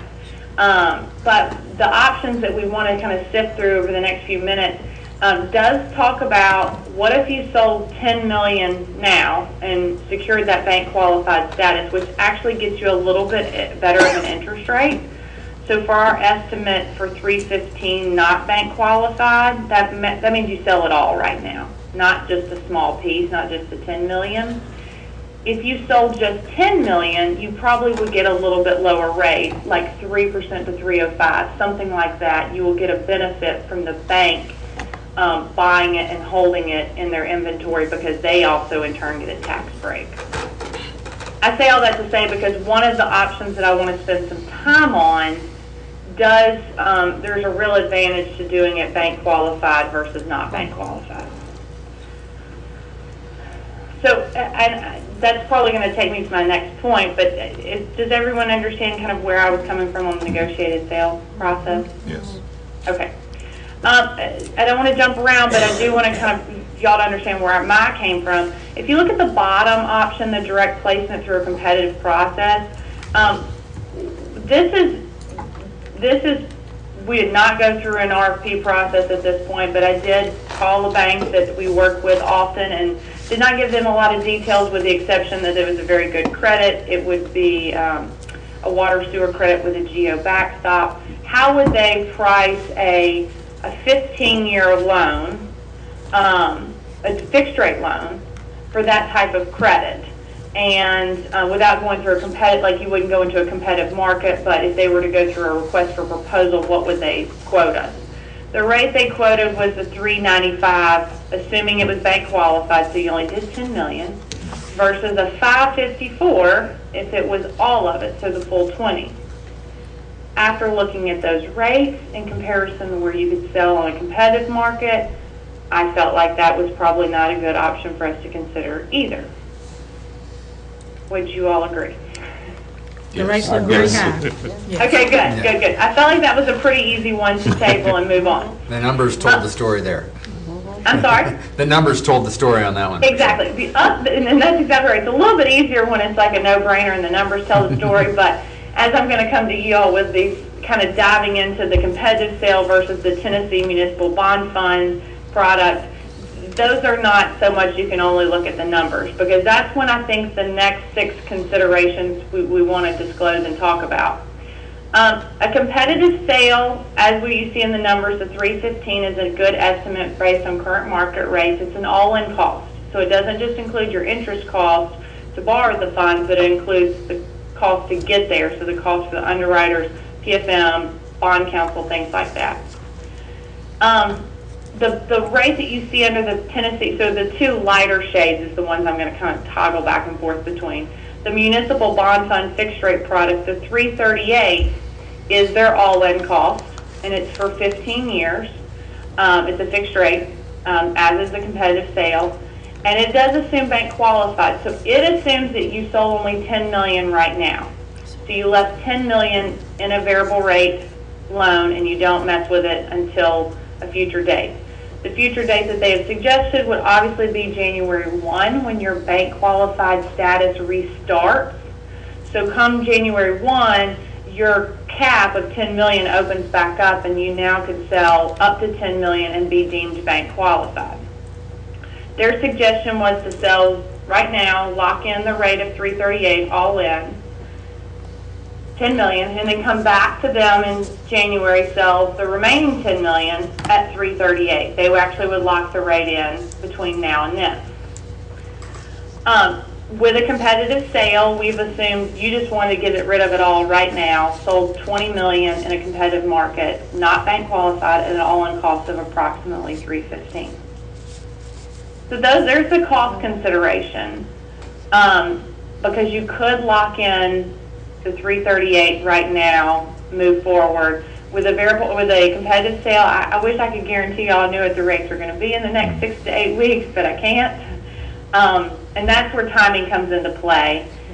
You would need at least 6 to 8 weeks to sell in a competitive market, and rates could move. As Alderman Peterson mentioned, I mean, there's a lot of hype around, and rightfully so, what's going to happen with the federal government right now. So that's something to consider. The bond fund could close rather quickly and through this fixed rate product, but either way, you're really indifferent because you've locked in the rate. The timing that it takes the competitive process up a little bit longer is you have to work up disclosure documents, and that's something that we work with Russ and Eric and your bond counsel on. That takes time in terms of preparing for that as well as for the rating agency's process. So that's where your time really comes into play, and you can't lock in a rate so you sell competitively. The bond fund doesn't require much disclosure because they obviously know there's this credit, and they don't require you to go to the rating agencies and obtain a rating on that loan, as opposed to when you sell competitively, you do have to get a rating. On the process, for a competitive sale, as you know, the market determines the best price on that day. It's an open and fair bidding process open to any investment bank that wants to bid. They bid independently without seeing each other's bids. On the bond fund product, the fixed rate product, you would sell $10 million now to get that rate, and you would have to sell the remaining piece in January if that's what you want to do. There is no bidding process in terms of I'm not sure who the bank would be that would provide the loan, but it's kind of, this is our proposal and we would move forward. It does look like it's a good proposal in comparison to where we saw the competitive market, at least it's comparable. Call provisions, not really a huge issue, just under full disclosure. If we were to structure a competitive sale, we would suggest that you sell your debt with an 8-year par call, meaning that within 8 years, the remaining maturities could be called at par, just the par amount that's outstanding, if it's made sense for savings. The bond fund loan offers a same call frame option, but if you call it within 10 years and you refinance it, you have to pay a 1% premium. After 10 years, it's just at par. If you were to pay it off with cash, either scenario, you're indifferent. So the bond fund product, if you pay with cash, they don't charge the premium. It's just if you refinance it. So I say all that to say there's a very, very low supply in the competitive market. I think that there's still a lot of hype around, what's going to happen with the debt ceiling, and I certainly understand that needs to be a consideration. But if you were to sell today, I think you would get a very aggressive bid. I just can't guarantee what will happen over the next 6 to 8, 10 weeks. That's a consideration for a competitive sale, and we think the other consideration on the bond fund product is that you could only do the $10 million now to secure the $338, because the rate that, and I just didn't include it, and I should have, the rate if you sold all $20 million through the bond fund right now is 4%. So it really doesn't become an attractive option at that point in comparison to what you could do in a competitive sale. But the bond fund is guaranteeing the 3.38% for both chunks of 10 and 10. Correct. Okay, so you're getting, they are committing to that rate, even though the second sale happens out in January of 2012. Correct. That's one of the benefits they're doing that you don't get otherwise. That's important to know. And I would note 2 other things related to the bond fund that I don't think we've talked about. There is a deadline associated with the offer they've made to us. Essentially by the end of this month of July, we need to make a decision one way or another on that. They've put this on the table for us to consider. The other point, just to make sure you're recognizing it, is that under that scenario, we would be shortening the term, the time, to 15 years. You got about 18 years left? 18 and a half. 18 and a half left as it stands today. If you went with the Tennessee Municipal Bond Fund fixed change, you would shorten that term to 15 years. So you'd be retiring that debt quicker than you currently would be otherwise. What about the other part of it, though, that says if we issue that in January 2012, it will hinder our ability Yeah. to issue any more debt? And I know that the rest of the money for Hillsborough Road is going to be needing to, ideally, would be, the construction would occur in 2012. We'd be bidding that around this time or into the fall of next year. We believe that wouldn't be an issue for us, that we would be able to issue that debt out into 2013 without a problem, because you'd just be starting that project in the second half of 2012, and you're not going to have the cash demands early in that project that you will have later into 2013 and 14. So you wouldn't have to be. So, yeah, I asked that same question too this morning or this afternoon when we were going over this. Just given where we are and the money we already have ready for that project, we're not going to have the cash demands In 12, in 12. yeah. But that is a very good point to recognize. You are Yeah. committing your borrowing in 2012 for that purpose at that time. Hillsborough is exactly the project I would think of too that's going to have the bigger demand on our cash, and given where that project's projected to be out, which is likely a late summer to fall bidding, I don't think you're going to need it in 12. I think that's right. We're sufficiently behind on the beginning of the Hillsborough Road part. If you remember, we've already borrowed about $9.5 million of the total. And until we really get the bids in and know how much that is, we really don't know either the total amount or the timing of that. But again, it's driven very much by the bid process and when we receive and award those bids. So, and what's our time frame on those bids for Hillsborough? Again, that's probably fall of next year. Remember, we've got 63 properties we've got to acquire, and that's going to, and we've It'll be a while. just approved about 2 weeks ago the Yeah. contract for those appraisers to go through. That's going to take about 12 months to get through that process alone. Plus just, we're pretty much ready beyond that, but then getting the bid out and going from there, there might be potentially a few design tweaks that happen as a result of the property acquisition process. That's always a possibility.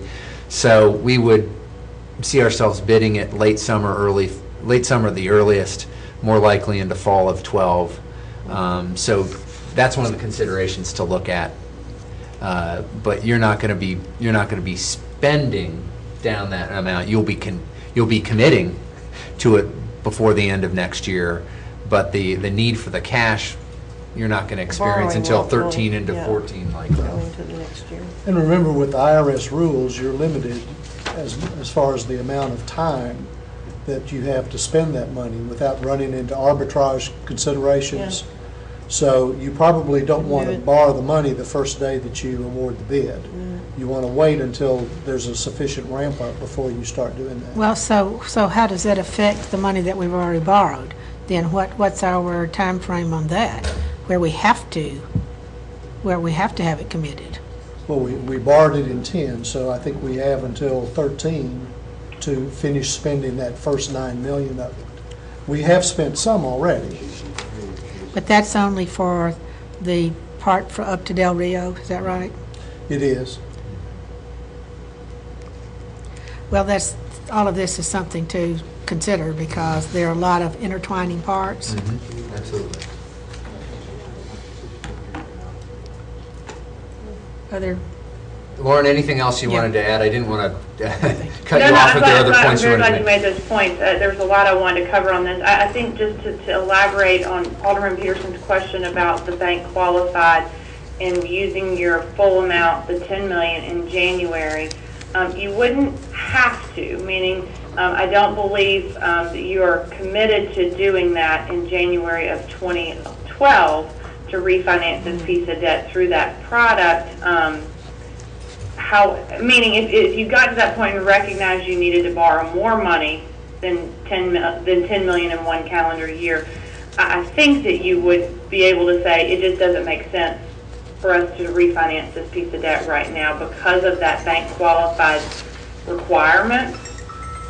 If you were to sell the $10 million through the bond fund in January of 2012 as bank qualified, and then later in the calendar year, whatever happened, you actually needed to borrow it for a project or you're doing a refinancing of another piece of debt for whatever reason, certainly wouldn't be our preference because I think you have to put the IRS on notification that you did this, and you will have to pay back what they have calculated to be the interest benefit from being bank qualified. So there is an interest benefit that you are getting from being bank qualified because the bank wants to buy it and they'll buy it at a lower cost because of those tax breaks.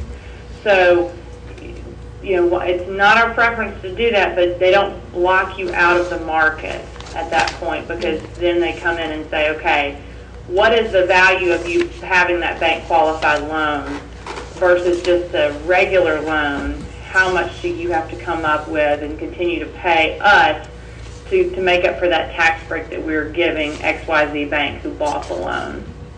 So it's just something to consider. But from a project standpoint, and that's where Russ and Eric really kind of spent some time earlier, it sounds like project-wise you're probably okay. It would just, it's something that we would have, the piece that we've been kind of considering and going back and forth on is, this is the exact discussion we wanted to have with you all. So now, let me ask again, on the 10 million limitation would only apply to the bond that we're considering from the Tennessee Municipal Bond Fund, or? It actually applies to any debt that you issue in a calendar year, long-term debt. So if you were to borrow $10 million for a project this year, and you didn't plan to borrow any more money in the market, and this wasn't even a refunding, you could do that bank qualified. If you wanted to borrow $20 million for a project this year, you're over that cap. So it's a tax break to small entities. Some entities only sell bank qualified because they're small and they only need small amounts of money and they get a benefit, a cost benefit. So, but for the numbers that we've done here, for the refinancing, their product only makes sense when you do it bank qualified because the cost goes up substantially. It goes up to 4% if you do non-bank qualified. What we wanted to give you is a different perspective to look at this. In a competitive sale, we said, let's just sell it all and kind of wipe our hands clean of that variable rate debt. What would it look like? And it would be the approximate, $315 all-in cost. If you were to sell it non-bank qualified, you would be at something a little bit lower, $300 to $305. But you have substantial you have 6 months of potential market movement. Right. Till January 2012, as opposed to that bond fund product. That's the real perk, is that you could lock it in for this issue and then the January 2012 issue. So that would be more advantageous if we were planning to sell all 20 million in the two pieces then. Right. If you wanted to do it, I think where I would stand is that if you wanted to do it all and you wanted to be done with the variable rate debt and you don't want any variable rate exposure over the next 6 months, I would suggest competitively. But if you like the concept, but you do take interest rate risk over the next, 2 to 3 months, the time you get into the market and close. If you are comfortable with the cost of the bond fund and you're comfortable with selling 2 increments in 10 million and 10 million, and then comfortable with the 6 months of variable rate exposure to that remaining 10 million, then the bond fund product is a better fit. Just kind of as a side, has this limit to 10 million in one calendar year, is that something new, or has it been in place for a number of years? Been around since 1986. So in 2009, we way exceeded that. And we didn't try to do the bank qualified for that reason. Okay. It's Okay, so- matching your needs with what you want to borrow in a given year, and there are times that makes sense to take advantage of the bank qualified, and there are times that your need may be greater than that. You just go out. Fortunately, as a AAA credit, we get a lot of bang for the buck anyway and get very good prices, but it will help ratchet it down a little bit more if you're in the bank qualified category. I would agree with Eric that if you were a lower rated credit, the bank qualified may be even more attractive, just because you're trying to be as appealing as possible to bankers. But with you all, you're a good credit. Bank qualified, it is nice, don't get me wrong, but it's not the same comparison. It's a tough choice between these two. I mean, as staff, we've been talking about it, and you've got the bird in the hand, if you will, of the 3.38, and the uncertainty of what's going on, especially what may happen at the federal level and how that may affect local credits and local AAA credits in particular. And it does also give you the opportunity to shorten the time frame to pay off this debt, which is also attractive. But as a competitive sale, like Lauren said, there's a low supply out there right now. We're a AAA credit, as good as you can get. So we're going to fare very well in any market whenever that happens. But what happens in the next 60 days? It's going to take us at least 60 days to work through this process, I would say, just to advise you. And staff demands, and we go through the rating agencies, et cetera. But we will do very well, and there's a good chance we could do better than 3.15%. Realistically, that could happen, or the market gets weird and we are in a different place too. You just don't know. And that's what we're looking at and trying to assess here as we look at it. But those are clearly the two options to look at. Lauren, Yes. how much money are we risking to roll the dice with a competitive sale? Meaning you That's have the big 20 million question. outstanding in terms of where rates could go? Well, is that what you're asking me? I think so, yeah. Well, I think that what I would say is that if rates moved up to where, just to use these numbers for a comparison, you've secured a 338 all-in cost with the bond fund based on their proposal. Based on our assumption of where you could sell competitively in a current market at 315, rates would have to go up 23 basis points for you to be indifferent between the two. I say all that to say is that they're not identical comparisons, though, because ours is the competitive sale, that the numbers that we put together assume that you sell it all right now, as opposed to the bond fund option assumes you sell a piece now and a piece later, and that's not necessarily a bad option because it is still a 23 basis point move, 315 versus a 338. The only kind of caveat is that your variable rate, 10 million outstanding, Yeah. that we couldn't touch right now, will be subject to wherever the market moves over the next 6 months. Right now, I mean, it is a phenomenal cost at 0.46. It could stay 0.46 all in until I don't know when. It's that very uncertain level of I couldn't even begin to guess where rates are going to go. There's so many things up in the air. I think they're going to go up. We have to decide before the end of the month. On the For the next Tennessee meeting. Bond Fund opportunity, we need to decide that By July 30. by then, if not a little before then. Yeah. And so that's the thing, there is a timeline on that one. If you want to do competitive sale, we will time that and work that as best we can, and try to assess when the best time to do that is, working with Lauren. There's not the rush to make that determination today, but you have one opportunity open to you right now. But if you, Well, let me say, we just saw this. I mean, it was handed out to us as we came to this meeting. I mean, I had a lot of the other material from the previous time, but the refinancing options, I mean, I've only just looked at it in the last, a few minutes. And it is a very sizable decision to make, and I understand that we have a time limit here, then perhaps we need to have another meeting soon. Yeah, there's time to think about it. We also have this on your agenda for tomorrow night at the work session as well, so the rest of the board who may not be here have an opportunity to kind of hear at least the highlights of this discussion, and if you all want to weigh in with them as well. This is a 30-day offer that the bond fund has made to us.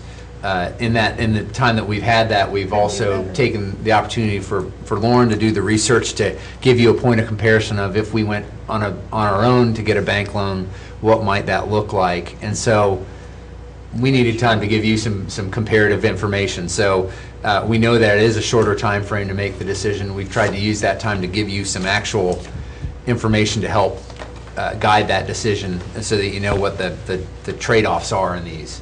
I think rightfully so, you've kind of narrowed it down to two things to think through. As it is today, we're getting this tremendous interest rate in the variable market, but we're looking at long-term in a 15, 20-year horizon of saying we have an opportunity to fix to a very good rate over the long term, and especially in your utility operations, which you set rates, and we're in a process now where we're trying to look at long-term rate setting that makes sense and make those as manageable rate increases as we can. And so there is a real appeal to fixing this and having that be a known for the next 15 years and have less exposure to what may happen in interest rates long-term in that area. So it makes sense, it's the right time to do it. And I guess we kind of look for your guidance or what you need to help, for us to do to help you work through the process. You can justify both ways. There's a lot of good logic that justifies either approach. You're taking risks one way or another, and the outcome looks to be a good one, long-term. Who needs Las Vegas? We got it right here. Lauren, we were forwarded an email from Moody's a couple weeks ago that they contemplated that if on the national and international level there continued to be problems, that even local governments with a AAA bond rating might face a downgrade just because of this overall concern. Right. What's your opinion of that? I think it depends on the makeup of the credit and how reliant are you on grants and things like that to continue to maintain that type of credit quality. Things where you're more reliant on the federal government. Obviously, your reliance on state government will also trickle through and be something, and that's probably more of a valid discussion with a credit like Franklin than I think about your reliance on more of the federal credit and their continuance for a program and to continue to flow money through, because that's their concern is they're going to start cutting back on programs, and if you're expecting a grant, you're not going to get it going forward. You are, and I will say in general, Tennessee is in a fairly, no one's in a great situation, because I think this is a terrible situation for us to be in nationally. But Tennessee, you're in a state with a very, very high credit rating. The state also has a AAA. And the state is also extremely conservative and has made some really hard decisions over the last few years to maintain that credit quality. They also are very conservative as it relates to budgeting for revenues, expenditures, and also for how they conservatively structure their debt. So I think in general, a city government like yourself and a state like Tennessee, you're probably, yes, you're not null and void from what the wrath of this whole debt ceiling could trickle down to, but I think you're in a probably better situation than other entities, certainly where you have an entity where you're really reliant on the federal government to continue to maintain your cash position going forward. It's going to be a real challenge to, how this trickle-down effect works its way through. So that's how I think. Now, Thank you. I'll tell you, just full disclosure, Mike, I've never been through anything like this before. I don't think anybody has. So this is all uncharted waters for all of us. We need a decision by the full board We would- you said by the end of the month. Yeah, we'd bring it back to you on the 26th as a full board. We can have some more discussion tomorrow. Yeah, we definitely have to do that. And that may entail just, do you want to have another, even a special meeting to follow up on it? Whatever you want to do to work through it. It's a significant decision, but we've got some good opportunities on the table here. So despite the concern, we have an opportunity to do something that will really have a good long-term benefit either way you go. And so it's a matter of choosing what is the right path for us. And if there's other information you need, or just having an opportunity to think for a few days more about it, and we'll come back and revisit it with you. But we have it on the agenda for tomorrow, and we'll bring it definitely back, if not sooner, on the 26th for additional direction from the board. Really, we won't really have any more information. It'll be this information. It's We'll the make our same decision. basic fundamental pros and cons for each of the two approaches that it's down to. Let me ask you, would your time frame saying on the competitive sale, the 6 to 8 weeks, would there be any benefit to go ahead and start that process? Because if we're talking about 2 weeks from now, then that would be a fairly large part of that. Or does that entail, money and time and things like that Frankly, because of the overhang of these concerns, the sooner the better, as far as moving forward on that. There's just less of a timeline. You know, on the bond fund, if I can clarify, they have gone to one of their banks that provides letter of credit and arranged for this loan. They have a commitment letter from that bank. That's what creates the deadline. It's really not the bond fund. They're just passing through whatever the commitment letter that they have. There is no commitment in terms of the competitive sale, but the same urgency as far as the market moving or changing is still out there. But we do recognize the fact that there's no way on earth that we could get it done by the end of July. But I'm just asking, would you start that process so that you could have it done, say, by the end of August? If you started Is right there now? work that can be done prior to the board making a definitive decision on this? The work that has to be done is that we need to take a letter to the comptroller and allow them 15 days to recognize what we want to do before we pass the resolution. So you really can't do anything until the 26th anyway. That's the earliest we could do it, regardless of which method.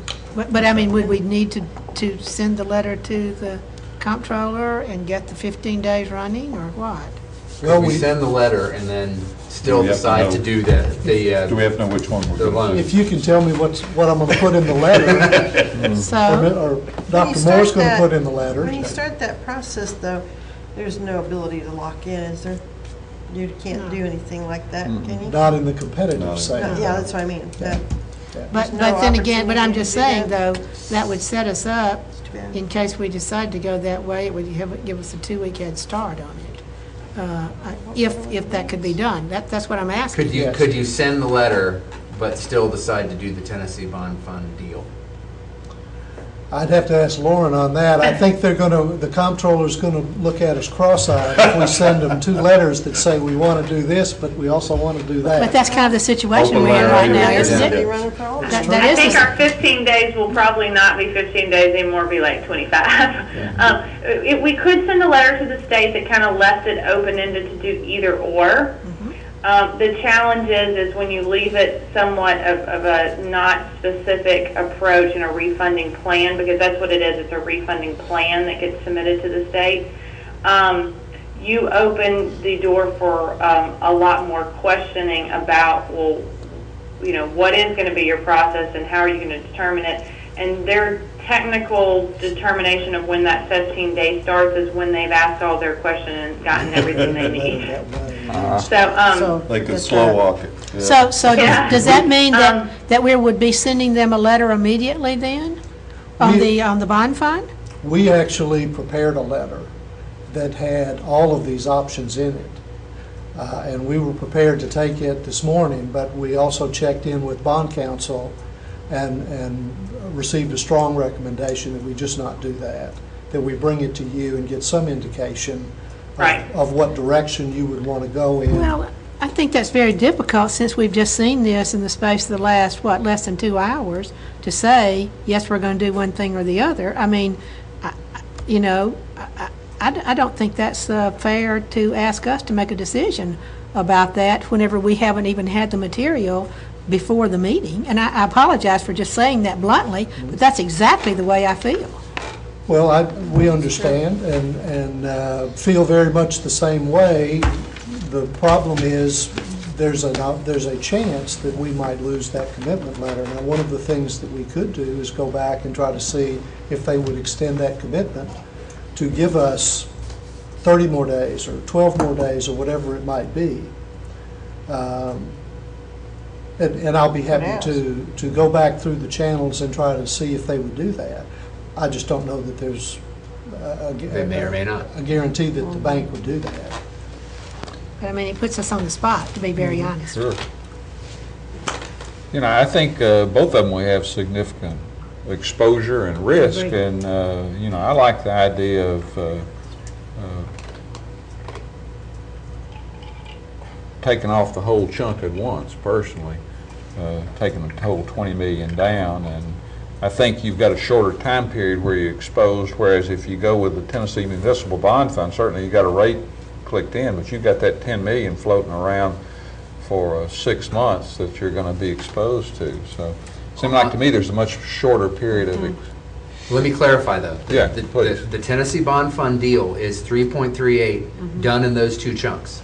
You do not have your only risk Sure. is the variable rate that you pay for that. That's what I'm saying, That that 6 second month, 10. that until January. That's the only Yeah. risk. Okay, I just want to make Yeah. sure. I But, understand. So it Okay. still comes. but the back around downside to that 3.3. is that we might do the whole 20 million for a cheaper rate with the competitive sale. Yeah, in the 60 days from now, you could do the competitive sale and do even better because you're AAA credit and there's not much in the Yeah. market. There's a low supply in the That's market. true. And so you're out there as That might sort of be the a best better- option for investors and you might do very, very well. We've seen that happen. So I understand there are risks, but you are also Yeah. a very strong player in the market. You have opportunities that not everyone else does. And so while we're weighing these options against each other, we're fortunate that we have the kind of options that we Yeah. have potentially as a good credit. But- And we're trying to look at a good opportunity to limit our exposure long-term in variable rates in our water and sewer business. But again, if you do the 10 million, you just do the 10 million. You don't do 10 million and 10 million, both? You could do you that. could That's, both of you them. could kind of Split 'em up compromise and and do- say, let's do 10 as quickly as we can in a competitive sale and let the other 10 continue to ride as variable so that your variable mix in your water and sewer goes from 40% down to 20% in variable. And then you could decide early next year or as we get to the end of this year to go back out and do that 10 when you got bank qualified again. You could do that. But the idea is to give that stability for the rates on our water and sewer long-term. And it's an educated guess about what's going to happen in that variable market over the long term. In some ways, we're getting the money at virtually zero now, and that's creating savings all the time. Yeah. But at some point, that party's going to end, Yes. and we have the opportunity to get at a very, very attractive rate long term. So Yeah. it's a matter of when you make that jump. Our advice is to do it at some point. Well, And it's a matter of timing it, making the best estimate you can. When we did the negotiated sale last year and did the refunding, shortly after that, the market jumped up significantly. We I remember did a that, good yeah. thing then. And we're trying to sort of do that again here too, and we have Let's look at a our track unique record. option in what the bond fund presented to us, albeit with a shorter time Mm-hmm. frame to make the decision. maybe our track record looks pretty good. So. Do we know what the term of the loan would be on the competitive sales, or would that be?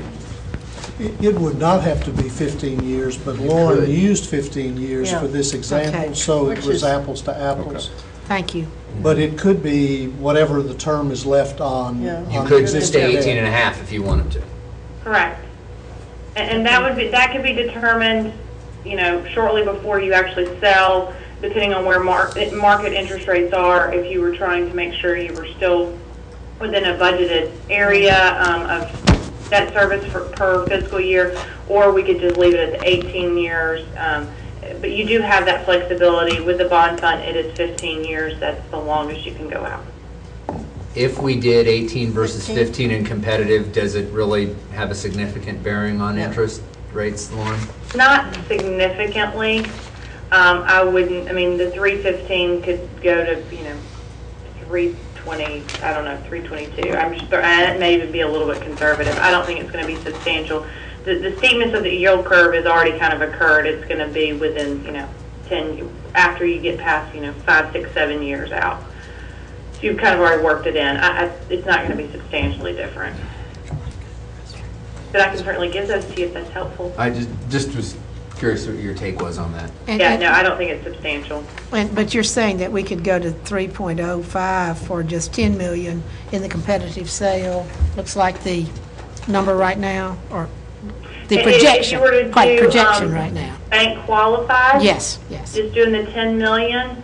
Yes, I would say that you would be able to get about 10 basis points of benefit from being bank qualified.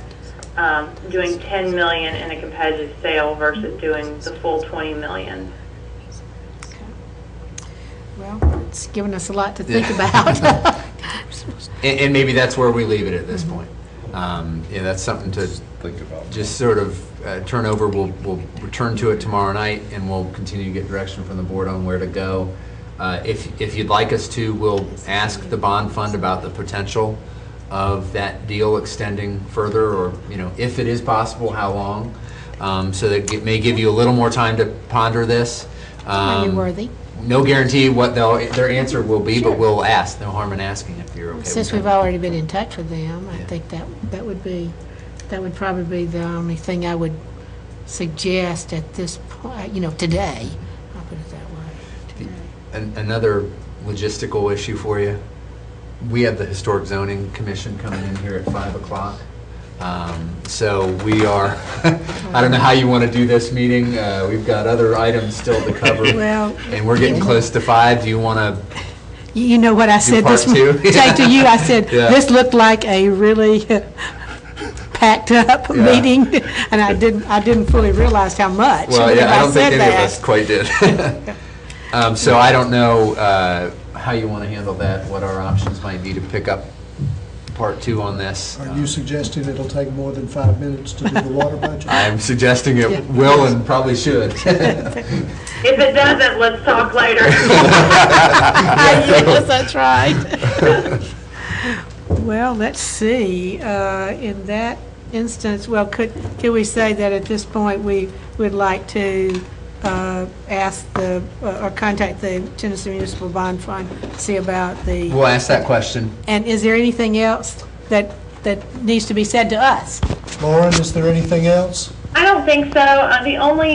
The thing that it's kind of like Eric going to talking to the bond fund. The state may not take the full 15 days that they are required per the statute. I just can't commit them that they have turned them around very quickly within 2 to 3 business days, and then they have not turned them around until the 15th day.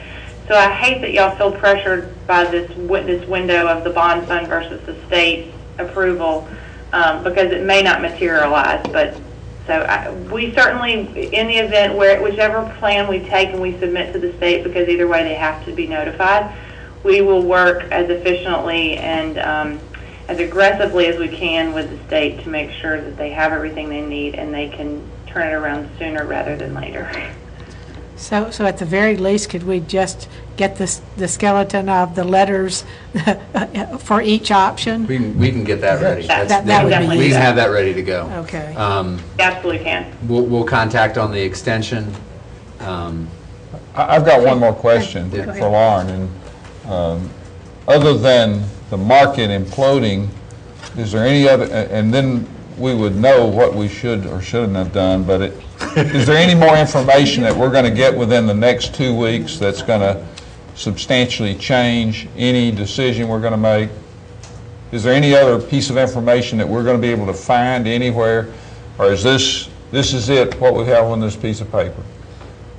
In terms of of rating, like anything that could be indicative as to where the rates are going to go. Is that what you're asking me? I think that's what he's asking, yes. Yeah. Let me look.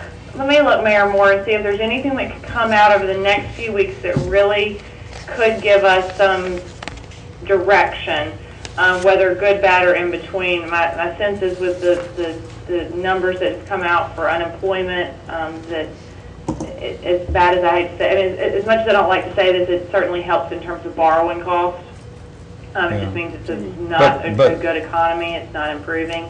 But that came out last week. So I certainly will do a little bit of digging to see if there's anything that could surface that could kind of point us in a direction as to where rates will go. Well, I think the point I'm trying to make is that we don't know whether there's going to be more layoffs. We don't know whether there's going to be an international crisis. We don't know what the interest rates are going to do. My point is that this is the information, and it's not going to change substantially over the next 2 weeks. So this is what we have to. The summary that we put together, no, you're absolutely right. Yeah, Yes, sir, we just need. you're This correct. is what we can make our decision on, and it's. Thank It you. is a little our bit best better. understanding of the two options and the consideration. We'll Thank take that direction on this item. In terms of the continuation of this meeting, do we have schedules to look at, to consider? Just looking at the general city schedule, of course, we have BOMA tomorrow night. Wednesday night, or Wednesday afternoon appears pretty open from a general city meeting schedule standpoint, or next Can we- Monday? For the rest of this agenda. Yeah. Yeah, we historic zoning's in here at 5, so we So- are We got to And- out of time. And Thursday is the, Thursday no. CIC. CIP. How Yeah. about right after that? Oh, Look at that. He's wearing a Wednesday, tie and everything. can we do Yeah, it? gee, You can't it's do at it. 4. How I don't long think they- I can do 4 meetings this week, I'm sorry. Well, we're gonna be No, I mean, I've just got, covering I've got other things that I've CIP, got. yeah, that's pretty open-ended because we're having just a general discussion on the CIP and the projects themselves. There it is, right here. The rest of that agenda, I don't think is going to take a huge amount of time, but we've got all the projects and and I think the full board, with the exception of Alderman McClendon, will be here. So I would expect there's going to be a pretty long discussion potential for that meeting. So I don't know that I would Yeah. say that we can We've got- tag on to we've gotta that. do the CIP, that's right. Forget If it. you want to pick it up We're already next tagging. Monday, I don't know if that works. We're already Mark, tagging does that it. work Monday. for you? Okay. Mark's been Monday. sitting here the Monday, whole I know. time. Poor Mark. Monday Monday. the They got an 18th, award. and just take the rest of the agenda? Do Yes. you want to pick it up next Monday? What time? Do you want to do this same time? Yep, 3 works. 3 o'clock again? 3 o'clock. Right, right. Do we bump up Three. against anyone next Monday? Yeah. That I don't know. It That I doesn't, don't know. we'll double check that. Yeah. Just let us know, but Okay, so we're tentatively saying minute, so it's Monday, the 18th at 3 PM, and you'll let us know if that's not. Does that work okay for everybody? I'm good. You How good? much time we gonna allocate? 3. You want to do 3 to yeah. no later than 5 3 and again? 5. Well, if you make us stay past 5, you gotta feed us dinner. Okay. Deal. We have no crew on Monday to work, right? Okay. We're on vacation. Oh dear, okay. Well, could we? This- What, You could run is the that for all Yeah. next? Mark, is that for run the all camera. next week? Is that all next week? Is it all next? Is that just all next week? So we have the same issue on Well, can we,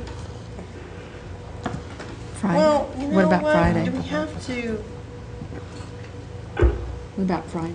finish this Friday. agenda? We have to actually broadcast that, or, I mean, it's in the I mean, newspaper. that's, No, but let me say, the things we're going to be talking about water, that Oh, that's affects water. That's right. every, You're right. yeah, it's every the water one of budget us. and the People- financial plan. Does Yeah. it It have needs to to be be done this broadcast. month? And you Yeah, you're know, right. You're gonna we do weren't- that.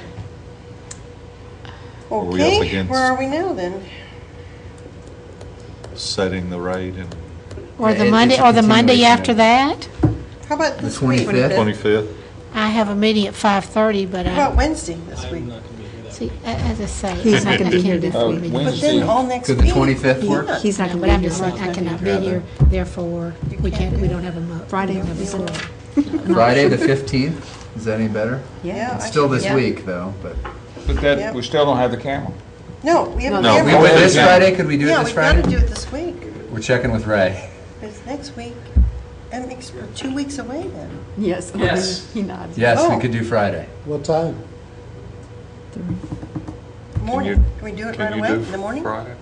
Can we do it in the I morning? can do, oh, yeah. Can we do it in the It- morning? It's really 2 big items. It's primarily Mark's Can we do it in the morning? presentation, Not for me. and we've got, What time can you do it? Steve's got the introduction of the business I can do it rules at discussion. 12:30 afterward. 1 o'clock? 1 o'clock 1 on o'clock. Friday? 1 o'clock? Sold. So, Works for us if it works Love it. for you. better than later. All right. Don't do later Okay. in the day. All right, thank you 1 very o'clock much. on the 1 15th. o'clock on Friday, All right, and we will post that on our website. Make that known. I apologize Is it profusely. recess or? I Yeah. guess it's a recess. Recess. We're recessing Recess until. until Okay, I'll 1 move- o'clock on Friday. I move we recess until July the 15th at 1 o'clock second. for the remainder of the Second. agenda. Any discussion? All in favor, say aye. Aye. All right. We are very No discussion. Thank you. Thank you, Lauren. Thank you, Lauren. Thank you.